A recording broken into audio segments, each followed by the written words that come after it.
तहरीक इंसाफ ने एमपीओ के तहत पार्टी रहनुमा और कारकुनों की गिरफ्तारी को सिंध हाई कोर्ट में चैलेंज कर दिया, जबकि सिंध हाई कोर्ट ने सूबाई अपोजिशन लीडर और पीटीआई रहनुमा हलीम आदिल शेख को किसी भी मुकदमे में गिरफ्तारी से रोक दिया है। आपको अपडेट कर रहे हैं, तहरीक इंसाफ ने एमपीओ के तहत पार्टी रहनुमा और कारकुनों की गिरफ्तारियों को सिंध हाई कोर्ट में चैलेंज कर दिया, जबकि सिंध हाई कोर्ट ने सूबाई अपोजिशन लीडर और पीटीआई रहनुमा हलीम आदिल शेख को किसी भी मुकदमे में गिरफ्तारी से रोक दिया।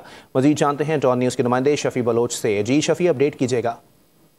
हलीम आदिल शेख की जानिब से गिरफ्तारी से बचने के लिए जो है वो दरख्वास्त दायर की गई थी और जिसमें ये इस्तदा की गई थी कि इनके खिलाफ सियासी बुनियादों पर जो है वो झूठे मुकदमा कायम किए जा रहे हैं और लिहाजा अगर इनके खिलाफ कोई मुकदमा है तो उनकी तफसीलात पेश की जाए। जिस मुकदमे में जमानत लेते हैं उसके बाद नया मुकदमा दर्ज किया जाता है।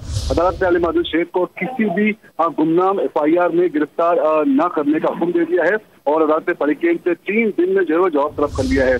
और हलीम आदिल शेख ने जो है वो उनके बेटे हसन आदिल शेख ने जो है वो एक दरख्वास्त दायर की थी और जिसमें ये कहा गया कि पुलिस की जानिब से इनकी रहायशगाह पर जो है वो आए दिन जो है वो छापे मारे जाते हैं और जो फैमिली है उन्हें हिरासत किया जा रहा है, लिहाजा पुलिस को भी रोका जाए। और अदालत ने इब्तदाई दायर सुनने के बाद जो है वो फरीकेन को नोटिस जारी करते हुए किसी भी नए मुकदमे में हलीम आदिल शेख को गिरफ्तार करने से पुलिस को रोक दिया है। जी, बहुत शुक्रिया शफी बलोच अपडेट करने के लिए।